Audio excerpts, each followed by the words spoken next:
Hello नमस्कार साथियों, study 91 में मैं नीरज मिश्रा आप सभी का हार्दिक स्वागत करता हूं। जैसा कि आप सब जानते हैं कि हम लोग जीके जीएस के मोस्ट इंपॉर्टेंट प्रश्नों को सॉल्व कर रहे हैं बहुत ही शानदार तरीके से। आप अपने आप को चेक कर सकते हो, जांच परख कर सकते हैं कि हम किस पोजीशन पर हैं और आने वाले हमारे कोई भी जो वनडे एग्जाम है जहां से क्वेश्चन बन सकते हैं, तो हम अपनी तैयारी को लेकर कितने सजग हैं, हमको किस स्तर पर अपनी तैयारी को करना चाहिए। तो उसी की कड़ी में दूसरा सेशन, जैसा कि आप देख पा रहे होंगे, आज हम लोग लेकर के आए हैं। और कुछ लोग समय को लेकर के बड़े परेशान होते हैं, तो साथियों 8 बजे ठीक शाम को आपके बीच में प्रोवाइड कराया जाएगा और आप लोग जोरदार तरीके से ज्यादा से ज्यादा दोस्तों को जोड़ने का प्रयास करें। तो चलिए क्वेश्चन स्टार्ट करते हैं। क्वेश्चन नहीं है, एक क्वेश्चन बस आपके सामने दिख रहा है। आपका फर्स्ट क्वेश्चन है कि उदासीनीकरण क्रिया में, क्वेश्चन क्या कर रहा है कि उदासीनीकरण क्रिया में क्या बनता है, आपको बताना होगा। उदासीनीकरण क्रिया में बनता है, ये क्या बनता है? अम्ल बनता है, भस्म बनता है, लवण बनता है, या लवण और जल दोनों बनता है।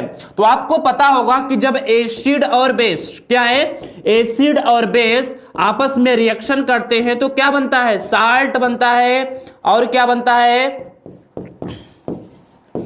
ए बनता है। तो क्या? लवण तथा जल। क्या? लवण तथा जल। तो साथियों एक बार और ज्यादा से ज्यादा अपने दोस्तों तक वीडियो को शेयर करें। और सेकंड क्वेश्चन देखें कि मधुमक्खियों का पालन क्या कहलाता है? एपीकल्चर, सेरिकल्चर, हॉर्टिकल्चर या पीसीकल्चर? तो जल्दी से बताइए। क्वेश्चन नंबर सेकंड, मधुमक्खियों के पालन को क्या कहते हैं? पीसीकल्चर को तो कहते हैं मत्स्य उत्पादन या मछली का पालन। हॉर्टिकल्चर का मतलब होता है बागवानी। क्या होता है? बागवानी। सेरीकल्चर का मतलब होता है रेशम उत्पादन। क्या होता है? रेशम उत्पादन।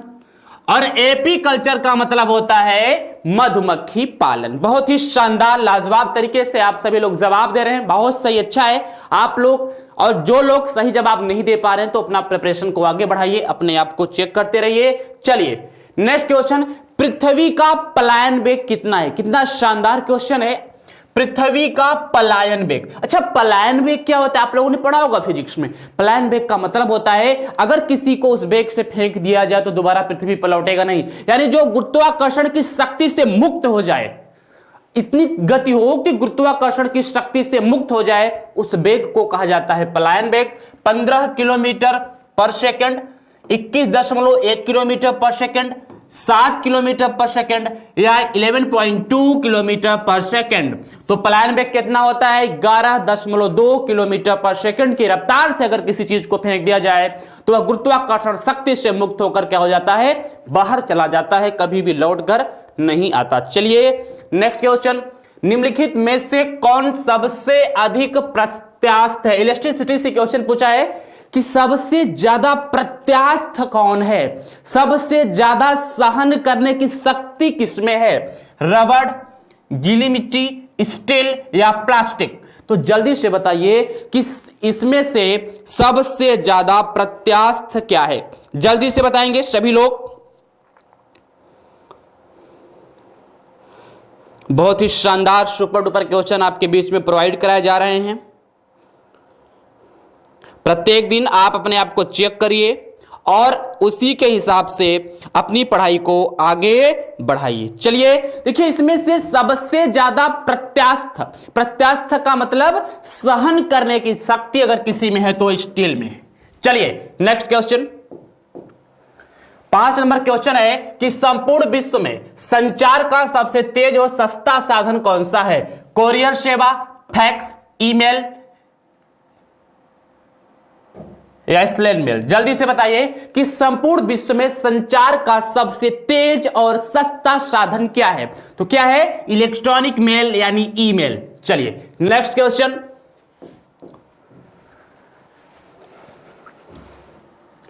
गुड़ी पर्व किस राज्य में मनाया जाता है? जल्दी से बताएंगे आप सभी कि गुड़ी पर्व किस राज्य में मनाया जाता है? गुजरात, महाराष्ट्र, पंजाब, राजस्थान?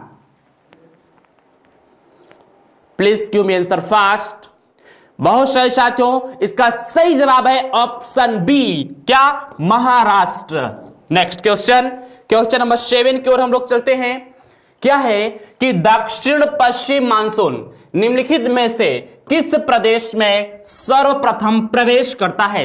जो आपका दक्षिण पश्चिम मानसून होता है, जहां से भारत में सबसे ज्यादा वर्षा जिस मानसून से होती है, कह रहा है कि बेटा ये बता दो कि सबसे पहले वह किस प्रदेश में प्रवेश करता है? तमिलनाडु, महाराष्ट्र, गोवा या केरल? तो सबसे पहले यही प्रवेश करता है, यहां क्या है? केरल।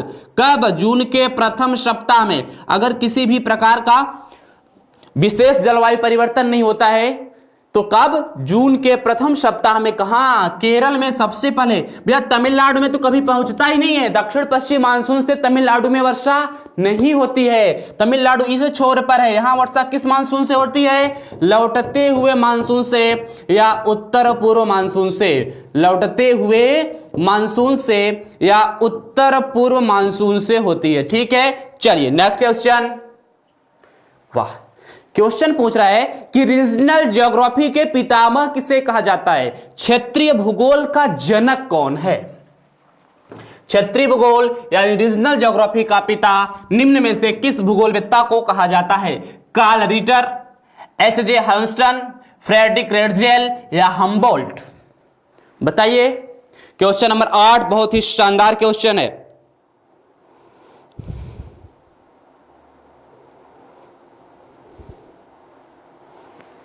देखिए, कार्ल रिटर महोदय को रीजनल ज्योग्राफी का फादर कहा जाता है। किसको? बहुत सही जवाब दे रहे हैं, कुछ लोग गलत भी दे रहे हैं। तो आप लोग यही मुझे बताना था साथियों कि आपको किस स्तर पर अभी और तैयारी करना है वनडे एग्जाम के लिए, ये आपको चेक करना है।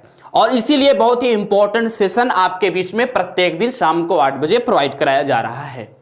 सुनामी का मुख्य कारण क्या? सुनामी का मुख्य कारण क्या है? अच्छा, सुनामी क्या है भैया? सुनामी क्या है आपको पता होगा ना, समुद्र की लहरों का बहुत तेजी से आगे बढ़ना। तो सुनामी का मुख्य कारण क्या है? ज्वालामुखी है, भूकंप है, चक्रवात है या प्रति चक्रवात है? देखिए, जब भूकंप का केंद्र क्या, जब भूकंप का केंद्र क्या, भूकंप का केंद्र क्या हो? समुद्र में हो, यानी उद्गम स्थल कहां हो? समुद्र में हो। और भूकंप की तीव्रता ज्यादा हो। भूकंप की तीव्रता का मतलब लगभग 6 से 8 रिएक्टर स्केल हो, तब क्या होता है? समुद्र का पानी बहुत तेजी से आगे बढ़ता है, जिसको सुनामी कहा जाता है। तो भूकंप ही सुनामी का मुख्य कारण है। चलिए नेक्स्ट क्वेश्चन। भूकंप मापा जाता है, हम भूकंप को किस पैमाने में मापते हैं? ऐसा नहीं पूछा भूकंप किससे मापा जाता है, भूकंप किस पैमाने में मापा जाता है आपको बताना होगा। बोफोर्ड पैमाने में, डेसिबल में, न्यूटन में या रिएक्टर पैमाने में? तो आपको पता होगा कि हम लोग डेसिबल में ध्वनि की तीव्रता या ध्वनि को मापते हैं, न्यूटन में हम लोग फोर्स को मापते हैं, और रिएक्टर पैमाने पर हम लोग क्या मापते हैं? भूकंप की तीव्रता। और अगर यंत्र की बात करें तो सिस्मोग्राफ। यंत्र की बात करें तो हम लोग किसमें मापते हैं? सिस्मोग्राफ में लगा होता है रिएक्टर पैमाना, और रिएक्टर पैमाने के हिसाब से भूकंप की तीव्रता को मापा जाता है। भूकंप की तीव्रता को किस आधार पर मापा जाता है, किसमें मापा जाता है? तो रिएक्टर पैमाने में मापा जाता है। ठीक है, और किस यंत्र में लगा होता है? तो सिस्मोग्राफ में लगा होता है। नेक्स्ट क्वेश्चन, रेगिस्तानों में बादल नहीं बरसते, क्या कारण है कि रेगिस्तानों में बादल नहीं बरसते हैं? जल्दी से बता दीजिए कि रेगिस्तानों में बादल नहीं बरसते, उसका क्या कारण है? उच्च वायु वेग के कारण, निम्न ताप के कारण, अल्प वायु वेग के कारण, निम्न आर्द्रता के कारण। देखिए साथियों, बादल बरसने के लिए आर्द्रता का होना जरूरी है, और वो भी उच्च आर्द्रता, ज्यादा नमी की जरूरत पड़ती है और इसीलिए रेगिस्तानों में चूंकि आर्द्रता का अभाव होता है और आर्द्रता के अभाव होने की वजह से क्या होता है, वहां पे बादल नहीं बरसते हैं। निम्न आर्द्रता के वजह से क्या होता है, वहां पर बादल नहीं बरसते हैं। अच्छा, वहां पे बादल किस लिए नहीं बरसते, तो वहां पे बादल निम्न आर्द्रता के वजह से नहीं बरसते हैं। किसके वजह से नहीं बरसते हैं, तो निम्न आर्द्रता के वजह से बादल नहीं बरसते हैं। चलिए नेक्स्ट क्वेश्चन हम लोग देख लेते हैं भैया, क्या है, आइए। निम्नलिखित में से किस मेघ को मोती का माता कहा जाता है, जल्दी से बताइए।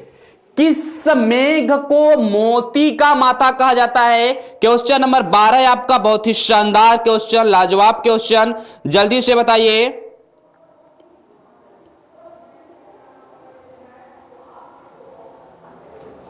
मोती का माता किस मेघ को, बादल को कहा जाता है। पक्षाभ मेघ, कपाशी मेघ, स्तरी मेघ या वर्षा स्तरी मेघ। तो मोती का माता किसे कहते हैं, जल्दी से बताइए सभी लोग कमेंट्स करके कि किस बादल को या किस मेघ को मोती का माता कहा जाता है। तो पक्षाभ मेघ को कहा जाता है। मोती की तरह सफेद सफेद लटके होते हैं ना, आपने देखा अगर मौसम स्वच्छ हो तो मोती की तरह सफेद सफेद लटके हुए जो बादल होते हैं वो क्या होते हैं, पक्षाभ मेघ होते हैं और उसी को माता कहा जाता है, मोती का। नेक्स्ट क्वेश्चन, किस महाद्वीप को पठारी महाद्वीप कहते हैं। ऑस्ट्रेलिया महाद्वीप, एशिया महाद्वीप, यूरोप महाद्वीप या अफ्रीका महाद्वीप। जल्दी से शानदार तरीके से आप लोग जवाब देंगे कि किस महाद्वीप को पठारी महाद्वीप कहा जाता है, जल्दी बताएं। बहुत सही, किसको, अफ्रीका महाद्वीप को। बहुत सही साथियों, अफ्रीका महाद्वीप को पठारी महाद्वीप कहा जाता है। नेक्स्ट क्वेश्चन, शिवाजी के आध्यात्मिक गुरु कौन थे। देखिए साथियों, आप लोगों ने कल के भी सेशन में देखा होगा, ये क्वेश्चंस जो आपके बीच में प्रोवाइड कराए जा रहे हैं ये बड़े शानदार हैं। ये पैकेज है एक प्रकार का जिसमें history, polity, geography, economy, science, current, computer सबका समावेश है। तो बताइए कि शिवाजी के आध्यात्मिक गुरु कौन थे, जल्दी से बता दीजिए कि शिवाजी के आध्यात्मिक गुरु कौन थे। तो शिवाजी के आध्यात्मिक गुरु थे रामदास, बहुत सही जवाब है। चलिए नेक्स्ट क्वेश्चन, क्वेश्चन नंबर 15 लेते हैं। सिख धर्म का संस्थापक किसे माना जाता है। आपको बताना होगा कि सिख धर्म का संस्थापक किसे कहा जाता है। गुरु नानक देव, गुरु अर्जुन देव, गुरु तेग बहादुर या गुरु गोविंद सिंह, जल्दी से बताइए। हाँ, सिख धर्म के संस्थापक किसे कहा जाता है, गुरु नानक देव को कहा जाता है। गुरु नानक देव का जन्म कहां हुआ था, तलवंडी नामक गांव में हुआ था ना। कहां हुआ था, तलवंडी नामक गांव में हुआ था। देखिए कुछ लोगों ने कहा था, कल मैंने कमेंट्स पढ़ा कि आप लोग सर पूरे क्वेश्चंस के जो सभी ऑप्शन है उसके बारे में एक्सप्लेन किया जाए। देखिए साथियों, सेशन बहुत बड़ा हो जाएगा, कुछ लोगों को उबाऊ भी होने लगता है। बहुत ही जोरदार तरीके से अपने आप को चेक करना है। तो आप लोग शानदार तरीके से, जब हम लोग पढ़ते हैं तब बहुत विस्तार से पढ़ते हैं, लेकिन जब क्वेश्चंस को करते हैं थोड़ा तेज चलते हैं ताकि कम समय में ज्यादा से ज्यादा और अच्छे क्वेश्चंस आपको प्रोवाइड हो सके। ठीक है, आप लोग कमेंट्स जरूर करिएगा सभी लोग एक बार कि यह सेशन कैसा चलना चाहिए। हर क्वेश्चन ऑप्शन के बारे में बताया। देखिए अगर हर ऑप्शन के बारे में बताया जाए तो 50 से 60 क्वेश्चन लगभग 3 घंटे में सॉल्व होंगे। इसलिए थोड़ा शानदार तरीके से कम समय में आप अच्छे तरीके से अपने आप को चेक करिए और अपनी तैयारी की गति को देखिए कि हम किस स्तर पर हैं और हमको क्या आगे बढ़ना है। चलिए बताइएगा, 2.5 दिन का झोपड़ा या 2.5 दिन कहीं कहीं लिखा होगा, 2.5 दिन का झोपड़ा मस्जिद अजमेर में बनाया गया, किसने बनवाया था। 2.5 दिन का झोपड़ा जो अजमेर में बना है उसका निर्माण किसने करवाया, जल्दी से बताइए। इल्तुतमिश, कुतुबुद्दीन ऐबक, बलबन या फिरोज तुगलक।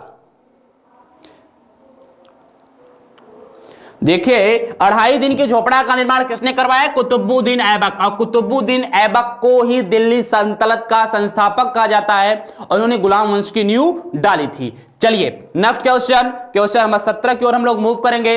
हड़प्पा कालीन स्थलों में अभी तक किस धातु की प्राप्ति नहीं हुई है। आपको बताना होगा कि हड़प्पा जो भारत की सबसे विश्व की तीसरी सबसे पुरानी सभ्यता है, सिंधु घाटी सभ्यता, उसमें किस धातु की प्राप्ति नहीं हुई है? तांबा, स्वर्ण, चांदी या लोहा? Please give me answer fast. क्या है जवाब? तो भैया लोहा की प्राप्ति नहीं हुई है। एक बार सभी लोग और शेयर करेंगे, अपनी संख्या को इंक्रीज करेंगे, दोस्तों तक पहुंचाएंगे, बता देंगे कि बहुत ही इंपॉर्टेंट सेशन शुरू हो चुका है।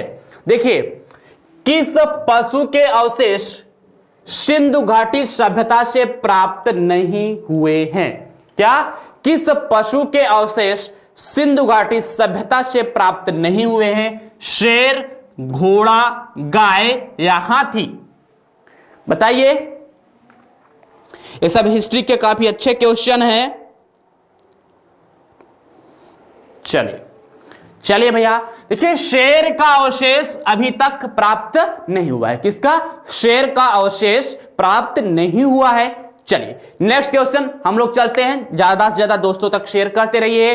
और बहुत ही इंपॉर्टेंट पैकेज हर एग्जाम के लिए, दिल्ली पुलिस में भी खास करके जो आपका एग्जाम होने वाला है, तो दिल्ली पुलिस वाले विद्यार्थी भी इसको बहुत ही अच्छी तरीके से देखेंगे, परखेंगे, क्योंकि उनका एग्जाम नजदीक है। और जिसके भी एग्जाम नजदीक हो तो आप लोग अच्छी तरीके से इसको कवर करिएगा। ठीक है, CHSL का भी फॉर्म आ चुका है, तो यहां से भी क्वेश्चन वहां पे बनते हैं। तो यानी हर तरह से आप लोग शानदार तरीके से इसमें अपनी तैयारी को चेक कर सकते हैं। भारतीय संविधान में कितनी भाषाएं क्षेत्रीय भाषाओं के रूप में मान्यता प्राप्त हैं? ये तो सबको पता होगा, प्रिपरेशन करने वाले विद्यार्थियों को। 12, 13, 14 या 22? तो कितनी भाषाओं को? 22 भाषाओं को।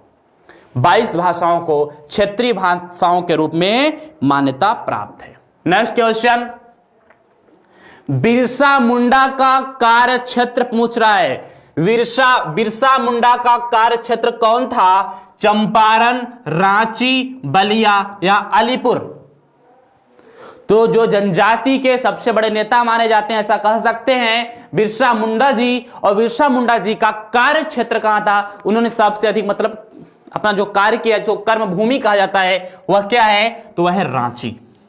क्या है? रांची। चलिए बहुत ही शानदार तरीके से हम लोग इसमें आगे बढ़ रहे हैं। अखिल भारतीय किसान सभा, क्या अखिल भारतीय किसान सभा सर्वप्रथम कहां आयोजित की गई? अखिल भारतीय किसान सभा सर्वप्रथम कहां आयोजित की गई? कलकत्ता, मद्रास, लखनऊ या पटना?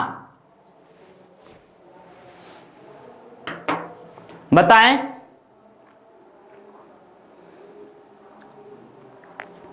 अखिल भारतीय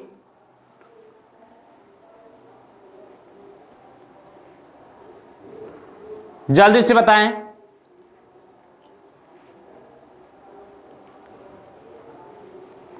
जल्दी से देखिए भैया, अखिल भारतीय किसान महासभा की जो प्रथम बैठक आयोजित की गई थी वह लखनऊ में आयोजित की गई थी। ये यूपीएसआई और लेखपाल के लिए बहुत इंपॉर्टेंट क्वेश्चन, हालांकि हर इंपॉर्टेंट है, लेकिन जो अगर यूपी से संबंधित है तो वो भी बड़ा इंपॉर्टेंट हो जाता है। चलिए नेक्स्ट क्वेश्चन की ओर देख लेते हैं। संविधान की कौन सी अनुसूची में क्षेत्रीय भाषाओं का उल्लेख है?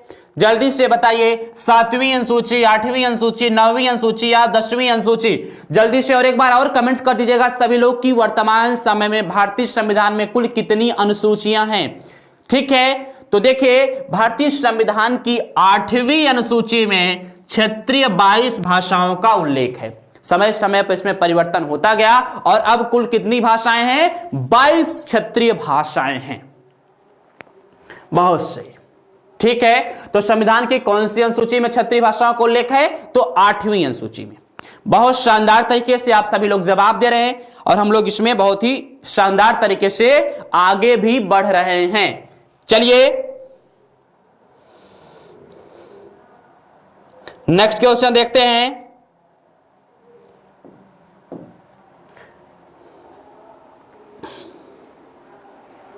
क्या पूछा है कि भारतीय संविधान में किन अनुच्छेदों में राजभाषा संबंधी प्रावधानों का उल्लेख किया गया है? राजभाषा से संबंधित प्रावधान का उल्लेख अनुच्छेद 343 से 351, 434 से 315, 443 से 135 या 334 से 153। तो आप खुद देख सकते हैं इसमें आपके जो आर्टिकल्स हैं वह सही तरीके से सेट नहीं है, लेकिन एक सेट है और वही सही जवाब होगा क्या, 343 से 351 अनुच्छेद तक राजभाषाओं का उल्लेख किया गया है। किसका उल्लेख किया गया है, तो राजभाषाओं का उल्लेख किया गया है। चलिए बहुत ही शानदार तरीके से साथियों हम लोग इसमें आगे बढ़ते हैं और बात करते हैं कि भारतीय संविधान में संशोधन होता है। भारतीय संविधान में संशोधन होता है तो बताना होगा आपको कि भारतीय संविधान में संशोधन होता है धारा 361 मतलब धारा 368, धारा 360 या धारा 390 के अनुसार। तो आप सबको पता होगा कि भारत में जो संविधान संशोधन की प्रक्रिया है वह कहां से ली गई है, वह ली गई है साउथ अफ्रीका से। कहां से, साउथ अफ्रीका से ली गई है और वह मुख्य रूप से क्या है कि 368 में उसका उल्लेख किया गया, संविधान के अनुच्छेद 368 में। चलिए साथियों हम लोग इसमें आगे बढ़ते हैं और देखते हैं आज के सेशन का 25 यानी 25 नंबर क्वेश्चन, बहुत ही शानदार क्वेश्चन। भारत में सबसे पहले राजस्थान में पंचायती राज व्यवस्था की स्थापना किस वर्ष हुई थी? तो आपको पता होगा भारत में कहां पर, राजस्थान में। कहां पर, सबसे पहले राजस्थान के और भी किस जिले में, नागौर जिले से। राजस्थान के नागौर जिले से ही पंचायती राज व्यवस्था का शुभारंभ हुआ है और यह कब ऐसा हुआ, 1959 में हुआ है। तो आपका जवाब क्या होगा, 1959। आपका जवाब क्या होगा इस शानदार क्वेश्चन का, तो इस शानदार क्वेश्चन का आपका जवाब होगा 1959। ओके, देख लीजिए। ओके, चलिए भारत में महिलाओं के लिए स्थान आरक्षित है, यानी महिलाओं के लिए कहां पर आरक्षण की व्यवस्था है, यह क्वेश्चन आपका पॉलिटी का शानदार है। क्या पूछ रहा है कि भारत में महिलाओं के लिए स्थान कहां आरक्षित है, पंचायती राज संस्थाओं में, राज्य विधानसभाओं में, मंत्रिमंडल में या लोकसभा में। तो देखिए साथियों, पंचायती राज संस्थाओं में और 73वें और 74वें संविधान संशोधन में, 73वें और 74वें संविधान संशोधन में पंचायती राज्य के बारे में उल्लेख है और महिलाओं के लिए 1/3 आरक्षण की व्यवस्था संवैधानिक तौर पर की गई है। कितना, 1/3। लेकिन कुछ राज्य ऐसे हैं जिन्होंने इसको बढ़ा करके कितना कर दिया, यानी यह कितना होगा, लगभग 33%। लेकिन कुछ राज्य ऐसे हैं जो इसको बढ़ा करके कितना कर दिए हैं, तो 50% भी कर दिए हैं। तो इसका सही जवाब होगा पंचायती राज संस्थाओं में। क्या होगा, पंचायती राज संस्थाओं में। चलिए नेक्स्ट क्वेश्चन देख लेते हैं। राष्ट्रीय ग्रामीण विकास संस्थान कहां स्थित है, शिमला, हैदराबाद, पटना या नई दिल्ली? तो जल्दी से आपको जवाब देना होगा क्वेश्चन नंबर 27 का कि राष्ट्रीय ग्रामीण विकास संस्थान कहां स्थित है। जल्दी से बताइए। तो देखिए साथियों, राष्ट्रीय ग्रामीण विकास संस्थान स्थित है आपके हैदराबाद में, तेलंगाना की राजधानी है हैदराबाद। नेक्स्ट क्वेश्चन, गरीबी रेखा के नीचे जनसंख्या का न्यूनतम प्रतिशत, इसका मतलब एक प्रकार से और समझ सकते हैं, प्रतिशत के हिसाब से सबसे कम गरीबी, सबसे कम गरीबी प्रतिशत के हिसाब से किस राज्य में है, सबसे कम प्रतिशत के हिसाब से गरीबी। एक क्वेश्चन को डायरेक्ट अगर समझने का प्रयास करें, क्योंकि क्या है कि गरीबी रेखा के नीचे जनसंख्या का न्यूनतम प्रतिशत कहां पर है, तो गोवा में है। बहुत सही, शानदार जवाब दे रहे साथियों। ये आपका सेशन आपके हर वनडे एग्जाम के लिए, आपके सुपर टेट के लिए भी अच्छा काम करेगा, आपके एसएससी के लिए भी अच्छा काम करेगा, रेलवे के लिए भी अच्छा, Delhi police, MP police, Rajasthan police, UP police SI, Bihar police SI, हर के लिए बहुत ही शानदार क्वेश्चन है। चलिए नेक्स्ट क्वेश्चन आइए हम लोग देखते हैं। मानव विकास सूचकांक यानी ह्यूमन डेवलपमेंट इंडेक्स यानी HDI किस अर्थशास्त्री की देन है? Adam Smith, Amartya Sen, professor Keynes या महबूब उल हक? तो देखिए साथियों, एडम स्मिथ को अर्थशास्त्र का तो जनक कहा जाता है। एडम स्मिथ को अर्थशास्त्र का क्या कहा जाता है? अर्थशास्त्र का जनक कहा जाता है। तो अर्थशास्त्र का जनक किसे कहते हैं सर? तो एडम स्मिथ को कहते हैं। और चलिए, अमर्त्य सेन ने नज सिद्धांत दिया था। क्या दिया था? नज सिद्धांत दिया था। और ये भारत में क्या अर्थशास्त्र में नोबेल पाने वाले व्यक्ति हैं। भारत के अर्थशास्त्र में इनको नोबेल मिला है, अर्थशास्त्र में नोबेल। चलिए, और प्रोफेसर किन्स ने फिस्कल पॉलिसी दी है। किसकी अवधारणा दी है? राजकोषीय नीति की अवधारणा दी है। महबूब उल हक ये पाकिस्तान के अर्थशास्त्री हैं। कहां के? पाकिस्तान के। और इन्होंने ही बहुत ही शानदार जवाब आपसे भी दिया हो, इन्होंने ही क्या दिया है? मानव विकास सूचकांक या HDI दिया है। चलिए नेक्स्ट क्वेश्चन देख लेते हैं। अल्प विकसित देशों में गरीबी का मुख्य कारण क्या है? जो अल्प विकसित देश हैं वहां पर गरीबी का मुख्य कारण क्या है, यह आपको बताना होगा साथियों। शैक्षिक निष्क्रियता, आय में असमानता, सांस्कृतिक गतिविधियों का अभाव, लोगों में बुद्धि का अभाव। बताएं जल्दी से कि अल्प विकसित देशों में गरीबी का मुख्य कारण क्या है? अल्प विकसित देशों में गरीबी का मुख्य कारण क्या है? तो साथियों, वहां पर क्या है कि कुछ लोगों के पास बहुत ज्यादा पैसे होते हैं और कुछ के पास नहीं होते, यानी इनकम में क्या होती है? असमानता होती है। चलिए, ये अच्छा क्वेश्चन इकोनॉमी का। भारतीय अर्थव्यवस्था किस प्रकार की अर्थव्यवस्था है? पूंजीवादी अर्थव्यवस्था, केंद्रीकृत अर्थव्यवस्था, मिश्रित अर्थव्यवस्था या साम्यवाद परक अर्थव्यवस्था? आपको बताना होगा कि भारतीय अर्थव्यवस्था किस प्रकार की अर्थव्यवस्था है। भारतीय अर्थव्यवस्था किस प्रकार की अर्थव्यवस्था है? तो सबको पता होगा कि भारतीय अर्थव्यवस्था एक मिश्रित अर्थव्यवस्था है। 1985 तक, 1985 तक, कब तक? 1985 तक चाइना की जो इकोनॉमी थी वह साम्यवाद के परख के हिसाब से थी। पूंजीवादी अर्थव्यवस्था का मतलब, इसके अगर जनक की बात कर लिया जाए, पूंजीवादी अर्थव्यवस्था के जनक की बात कर लिया जाए तो पूंजीवादी अर्थव्यवस्था के जनक कौन है? तो पूंजीवादी अर्थव्यवस्था के जनक हैं श्रीमान एडम स्मिथ महोदय। कौन है? श्रीमान एडम स्मिथ महोदय। और केंद्रीकृत का मतलब होता है समाजवादी। समाजवादी अर्थव्यवस्था का जनक कौन है? श्रीमान कार्ल मार्क्स जी। कौन है? कार्ल मार्क्स जी हैं। चलिए नेक्स्ट क्वेश्चन।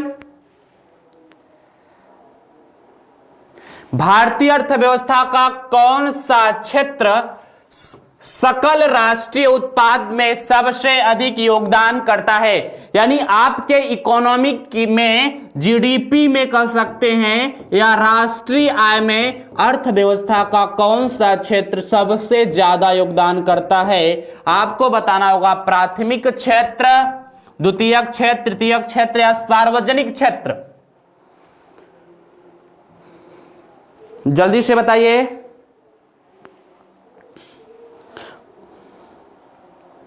बहुत ही शानदार क्वेश्चन है। तो आप सबको पता होगा कि तृतीयक क्षेत्र भारत की अर्थव्यवस्था में सबसे ज्यादा योगदान करता है और तृतीयक क्षेत्र को ही सेवा क्षेत्र कहा जाता है। क्या कहा जाता है? Service sector. ऐसा क्षेत्र जो प्राथमिक क्षेत्र एवं द्वितीयक क्षेत्र दोनों को सेवाएं प्रदान करता हो उसको क्या बोलते हैं? तृतीयक क्षेत्र या सर्विस क्षेत्र कहा जाता है। देखिए, द्वितीयक क्षेत्र ये दूसरे नंबर पर है और सबसे आखिरी नंबर पर प्राथमिक क्षेत्र। प्राथमिक क्षेत्र का योगदान लगभग 16.5% के आसपास है, इसका योगदान लगभग 60% के आसपास है और इस समय इसका योगदान लगभग 23.5 के आसपास है। चलिए नेक्स्ट क्वेश्चन, संरचनात्मक बेरोजगारी का कारण। आपसे पूछा यार स्ट्रक्चरल अनएम्प्लॉयमेंट।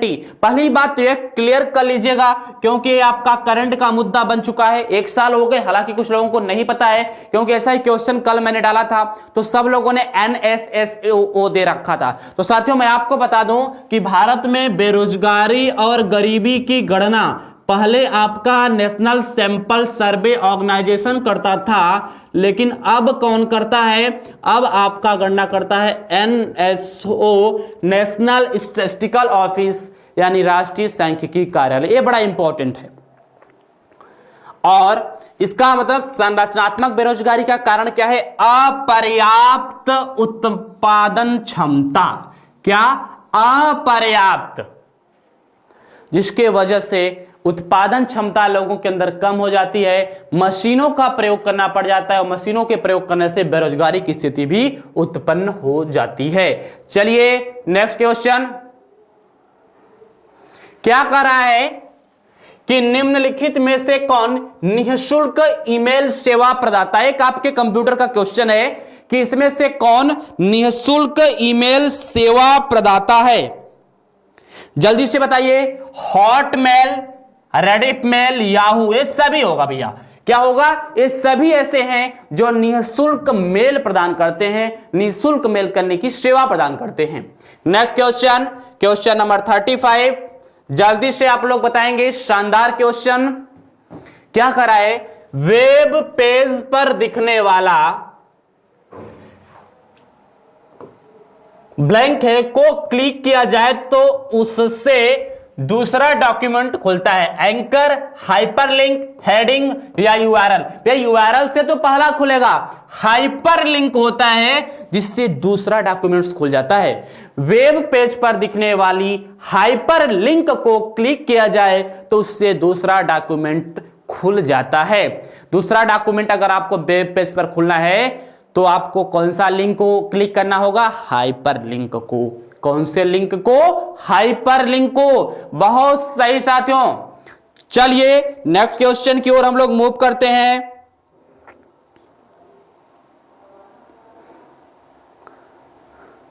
भारतीय संविधान की कौन सी विशेष व्यवस्था दक्षिण अफ्रीका के संविधान से लिया गया है? तो ऐसी वह कौन सी व्यवस्था है जो दक्षिण अफ्रीका के संविधान से ली गई है? संसदीय प्रणाली, मूल अधिकार, संविधान संशोधन या मूल कर्तव्य?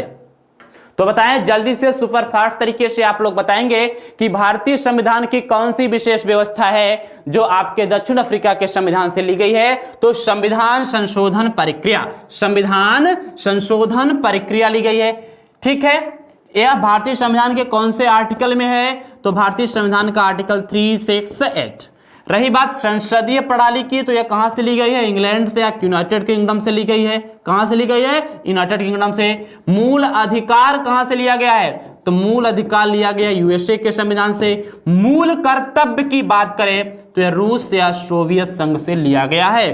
ठीक है, आप लोग इसका स्क्रीनशॉट भी अपने पास रख सकते हैं और यहां से आपके एग्जाम में क्वेश्चन भी आते हैं। देखिए, जिस क्वेश्चन के ऑप्शन एक्सप्लेन करने जैसे होते हैं जहां से आपके क्वेश्चन बन सकते हैं, बस मैं उतने ही करता हूं। कुछ क्वेश्चन ऐसे होंगे कि सिर्फ उसका वही विकल्प सही होगा, उससे कोई दूसरा क्वेश्चन नहीं बनता है। चलिए भैया नेक्स्ट क्वेश्चन, कंप्यूटर का ऑपरेटिंग सिस्टम और यूटिलिटी प्रोग्राम सॉफ्टवेयर के उस वर्ग को क्या कहते हैं?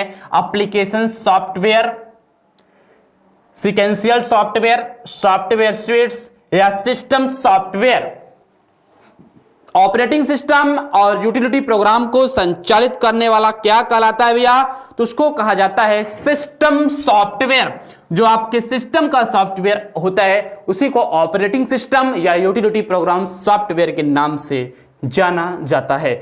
चलिए नेक्स्ट क्वेश्चन, कंप्यूटर के 3 मुख्य घटक, यानी ऐसा घटक जिसके बिना कंप्यूटर की परिकल्पना नहीं की जा सकती, वह कौन कौन से हैं? रैम, इनपुट आउटपुट डिवाइस, या सेंट्रल प्रोसेसिंग यूनिट, जिसको आप लोग सीपीयू कहते हैं। Tape, floppy disk, monitor. Central processing unit यानी CPU, floppy disk, monitor. Central processing unit, monitor, printer. तो जल्दी से बताइए कि क्वेश्चन नंबर 38 का सही जवाब क्या होगा। देखिए भैया, रैम तो होना ही चाहिए। एक्सेस किस में होगा? इनपुट आउटपुट डिवाइस भी होना चाहिए। और सेंट्रल प्रोसेसिंग यूनिट, एक कंप्यूटर के 3 मुख्य घटक हैं। इसके बिना तो संकल्पना ही नहीं की जा सकती, इसके बिना तो कार्य ही संपादित नहीं होंगे। यही आपको बताना था कि कंप्यूटर के 3 मुख्य घटक क्या होते हैं। ठीक है, चलिए, बहुत ही शानदार लाजवाब तरीके से आप सब जवाब दे रहे हैं। आइए, CDRW का पूरा नाम, CD का पूरा नाम और RW का पूरा नाम क्या है? Compact drum read write, compact diskette read write, compact disc read only then write, compact disc and read writable. जल्दी से बताइए, CD और RW का पूरा नाम क्या है? हाँ, देखिए भैया, CD का नाम है कंपैक्ट डिस्क, RW का नाम क्या है? रिबटाइल। चलिए, बहुत ही शानदार। देखिए क्या है, CD का पूरा नाम कई बार आप सभी के एग्जाम में पूछा जा चुका है, इसलिए आपको पता होना चाहिए। ठीक है, कंप्यूटर बेस्ड क्वेश्चन है।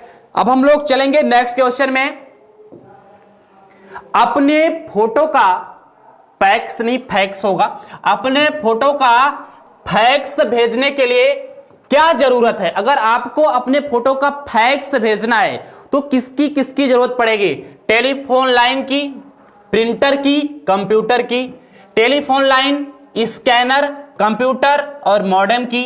इंटरनेट कनेक्शन, प्रिंटर और मॉडेम की, या इनमें से कोई नहीं? जल्दी से बताइए, आप लोग इसका जवाब दीजिए। काफी शानदार क्वेश्चन है कि आपको खुद पता होगा कि अगर आपको अपनी फोटो फैक्स के माध्यम से कहीं भेजना है तो किसकी जरूरत पड़ने वाली है? बताएं भैया। एक स्कैनर तो होना ही चाहिए, ठीक है ना, कि नहीं होना चाहिए? जरूरी है या नहीं है? भैया, प्रिंटर होना जरूरी है। इंटरनेट कनेक्शन, प्रिंटर और मॉडेम। चलो नेक्स्ट क्वेश्चन, बड़ा शानदार क्वेश्चन है, जीआई टैग से संबंधित क्वेश्चन है। कौन से टैग से संबंधित क्वेश्चन है? जीआई टैग से संबंधित क्वेश्चन है। क्या पूछ रहा है कि निम्न में से बिहार के किस उत्पाद को जीआई टैग दिया गया है? जर्दालू आम, कंधमाल हल्दी, सिलाव खाजा, शाही लीची या कतरनी चावल। आपसे पूछा केवल 1-2 सही है, 2-1 3-4 सही है, 3-4। देखिए पहली बात तो क्लियर कर लीजिएगा, जो कंधमाल हल्दी है ना, ये बिहार में तो है ही नहीं है। अब बाकी सबको जीआई टैग दिया गया है। 1 3 4 5 आपका सही जवाब होगा। आपको उसको स्क्रीनशॉट लेना है। ठीक है, जो आपका भौगोलिक संकेतक ज्योग्राफिकल इंडिकेटर है, जीआई टैग है, वो किसको किसको दिया गया? बिहार के जर्दालू आम को, सिलाव खाजा को, शाही लीची को और कतरनी चावल को। चलिए नेक्स्ट क्वेश्चन। अच्छा, इसमें थोड़ा गड़बड़ी है क्या? सही जोड़े का मिलान करिए। दिवस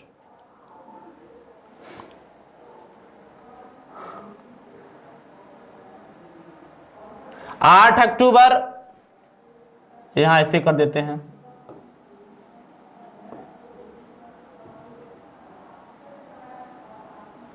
ए ऑप्शन यहां होना चाहिए, डी वाला यहां हो गया है। ए वर्ल्ड हेरिटेज डे यहां होना चाहिए। ठीक है ना? तो आपको बताना होगा कि कौन सही है, कौन सही नहीं है। सही जोड़ा आपको मिलान करना है। देखिए भैया, 8 अक्टूबर को तो वायुसेना दिवस मनाया जाता है, इसमें नो डाउट है। अच्छा, 4 से 10 अक्टूबर को क्या मनाया जाता है? विश्व अंतरिक्ष सप्ताह। आपको मिलान करना है। चलिए बताइए,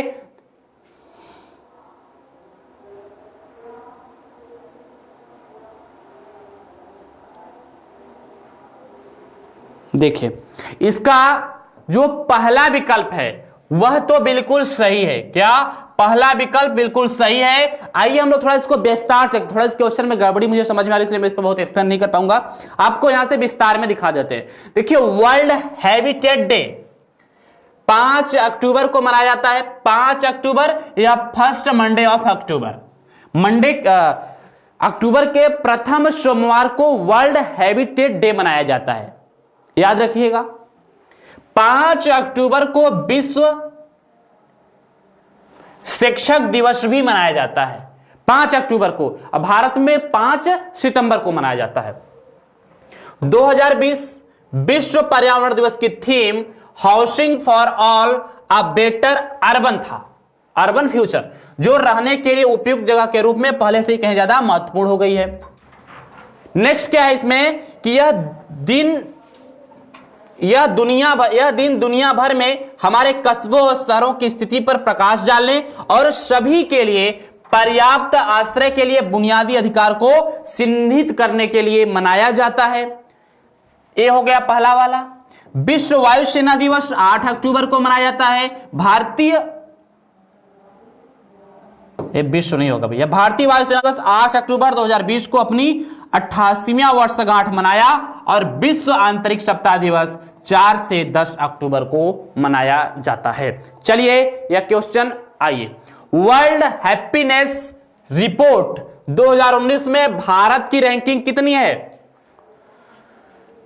वर्ल्ड हैप्पीनेस इंडेक्स, विश्व खुशहाली सूचकांक के बारे में कह रहा है कि सर आपको बताना होगा कि विश्व खुशहाली सूचकांक 2019 में भारत का स्थान कितना है। तो बताइए क्वेश्चन नंबर 43 का जवाब सही से दीजिएगा। तो विश्व खुशहाली रिपोर्ट 2019 में भारत का स्थान कितना है? 150वां है। नेक्स्ट क्वेश्चन, भारत का सबसे लंबा राष्ट्रीय राजमार्ग। अब आपको बताना होगा कि भारत का सबसे लंबा राष्ट्रीय राजमार्ग क्या है। तो भारत का सबसे लंबा राष्ट्रीय राजमार्ग है जम्मू कश्मीर से कन्याकुमारी तक। क्या? नेशनल हाईवे संख्या 44। तो राष्ट्रीय राजमार्ग 44। इसके पहले NH7 था। NH7 कहां से था भैया? NH ऐसा है, इस तरफ से आएगा। NH7 यहां से था, बनारस से कन्याकुमारी। लेकिन अब राष्ट्रीय राजमार्ग संख्या 44। चलिए बताइए, हाल ही में किस टाइगर रिजर्व को संरक्षित किया जा रहा है? ऐसा वह कौन सा टाइगर रिजर्व है जिसको संरक्षित किया जा रहा है? यह आपको जवाब देना होगा। Kanha tiger reserve Madhya Pradesh, Nagarjuna Srisailam tiger reserve Andhra Pradesh Telangana, बंदीपुरम tiger reserve Karnataka, Sundarban अभ्यारण्य पश्चिम बंगाल। तो ऐसा वह कौन सा टाइगर रिजर्व है जिसको संरक्षित करने की बात हो रही है? तो कौन सा? Nagarjuna Srisailam tiger reserve Andhra Pradesh. चलिए नेक्स्ट थोड़ा सा इसके बारे में देख लेते हैं। यह भारत का सबसे बड़ा टाइगर रिजर्व है। इसे वर्ष 1983 में किसे? नागार्जुन को प्रोजेक्ट टाइगर के संरक्षण के तहत शामिल किया गया था। प्रोजेक्ट टाइगर की शुरुआत कब हुई थी? 1973 में हुई थी। वर्ष 1992 में इसका नाम परिवर्तित करके राजीव गांधी वन्य जीव अभ्यारण्य कर दिया गया था। यह कृष्णा नदी के तट पर स्थित है तथा आंध्र प्रदेश और तेलंगाना के 5 जिलों में विस्तारित है। कहां? आंध्र प्रदेश और तेलंगाना के 5 जिलों में विस्तारित है। क्या विस्तारित है? Nagarjuna Srisailam tiger reserve. ठीक है, ओके। चलो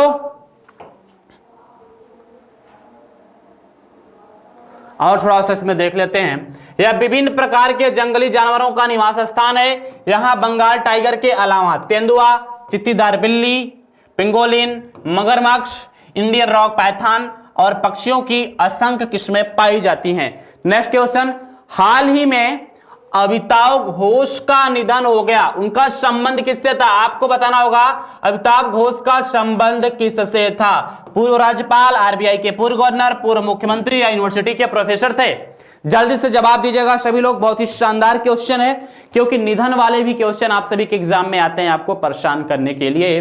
तो आपको बताना होगा कि अमिताभ घोष जिनका निधन हुआ वह कौन थे, तो वह आरबीआई के पूर्व गवर्नर थे। कौन थे? आरबीआई के पूर्व गवर्नर थे। चलिए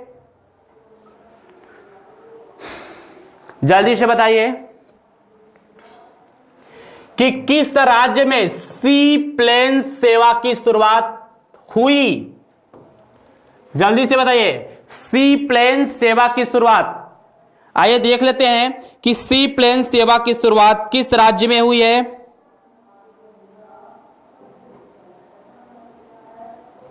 31 अक्टूबर से शुरू हो गया भैया। तो देखिए सी प्लेन सेवा की शुरुआत हुई है कहां पर? गुजरात में। अभी आपने देखा होगा, एकदम करंट का क्वेश्चन है। नेक्स्ट चलिए इसमें थोड़ा सा इसके बारे में देख लेते हैं।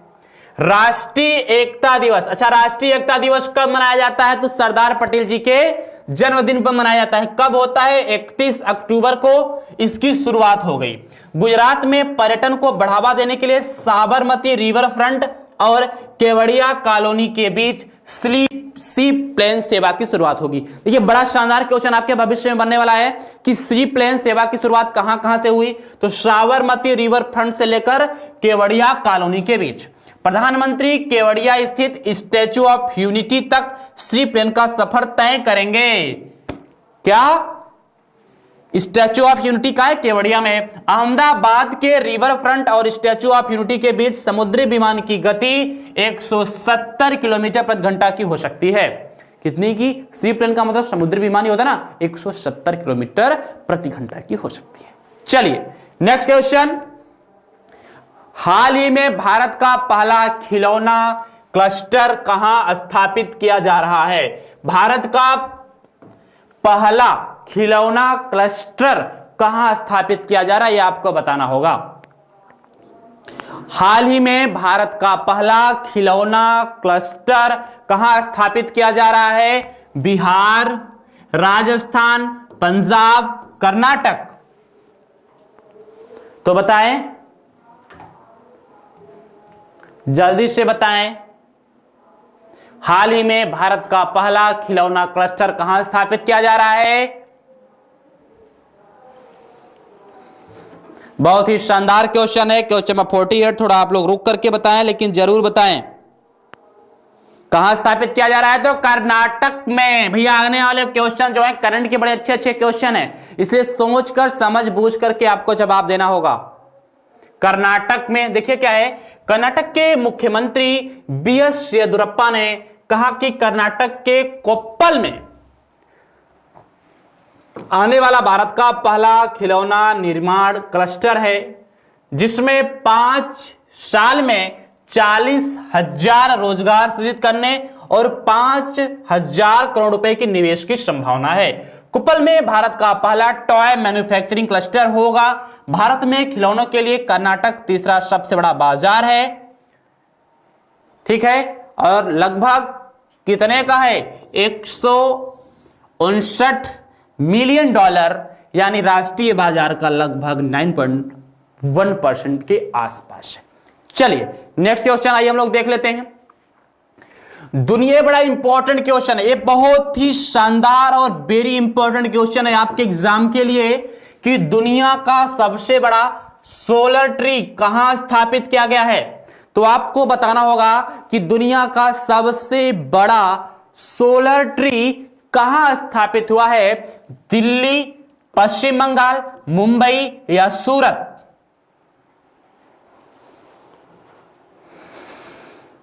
तो आप बताएंगे कि दुनिया का सबसे बड़ा सोलर ट्री कहां स्थापित हुआ है? तो कहां स्थापित हुआ है? पश्चिम बंगाल में दुनिया का सबसे बड़ा सोलर ट्री कहां स्थापित हुआ है? चलिए देखिए क्या है कि औद्योगिक अनुसंधान परिषद यानी CSIR और केंद्रीय यांत्रिक अभियांत्रिक अनुसंधान संस्थान ने मिलकर एक विशाल सौर वृक्ष तैयार किया है, जो दुनिया का सबसे बड़ा सौर पेड़ है। इस पेड़ को CSIR और CMP ERI यानी केंद्रीय यांत्रिक अभियांत्रिकी अनुसंधान संस्थान की दुर्गापुर स्थित आवासीय कॉलोनी में लगाया गया है। कहां? आवासीय कॉलोनी में। यह सौर वृक्ष की कीमत लगभग 7.5 लाख रुपए के आसपास है। CSIR और CMERI के डायरेक्टर हरीश हिरानी ने बताया है कि इस सौर पेड़ की क्षमता लगभग 11.5 किलोवाट पीक से भी अधिक है। यह पेड़ स्वच्छ और हरित ऊर्जा की 12,000 से 14,000 यूनिट हर साल तैयार कर सकता है। चलिए साथियों, आज के सेशन का बहुत ही शानदार और आखिरी क्वेश्चन आपके बीच में मैं लेकर आ रहा हूं। आप लोग सेशन के बारे में खत्म होते ही कमेंट्स जरूर करिएगा। बहुत ही शानदार सेशन रहा। और एक चीज और, जो आप लोगों के मेन कमेंट्स हैं कि सर हर ऑप्शन के बारे में विस्तार से बताया जाए, देखिए साथियों ये पॉसिबल नहीं है। हाँ, अगर हम बता सकते हैं नो डाउट, लेकिन काफी लंबा खींच जाएगा तो मजा नहीं आएगा। वो जो फ्लो बना रहता है ना, उससे क्या होता है, भटकाव होने के चांसेस बहुत ज्यादा हो जाते हैं। तो हाल ही में किसने अंतरराष्ट्रीय बुकर पुरस्कार 2020 जीता है? बताइए, अंतरराष्ट्रीय बुकर पुरस्कार 2020 किससे मिला है? नोवाक जोकोविच को, मैरिके लुकास रिजनेलवेल्ट को, अलेक्स कैरी को या जॉन बेटन को? तो बताइए क्वेश्चन नंबर 50 का सही जवाब क्या है?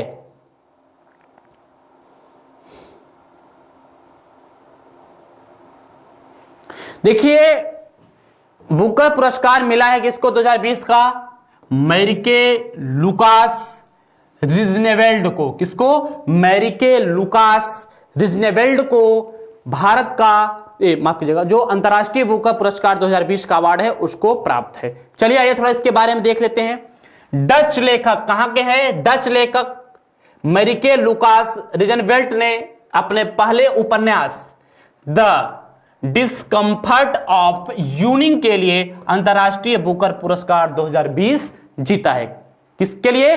अपने उपन्यास द डिस्कम्फर्ट ऑफ यूनिंग।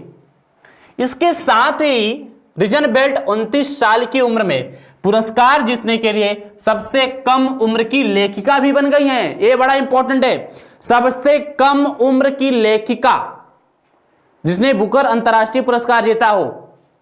यह किताब ग्रामीण नीदरलैंड के एक कट्टर ईसाई समुदाय के एक किसान परिवार की कहानी है, जिससे उसका भाई की एक दुर्घटना में मृत्यु हो जाती है और वह सोचती है कि काश उसके भाई की जगह उसकी मौत हो जाती। बहुत और एक चीज है, वर्ष 2019 में मार्गरेट एजवेट और बर्नार्डिन एग्वेस्ट को संयुक्त रूप से विजेता घोषित किया गया था।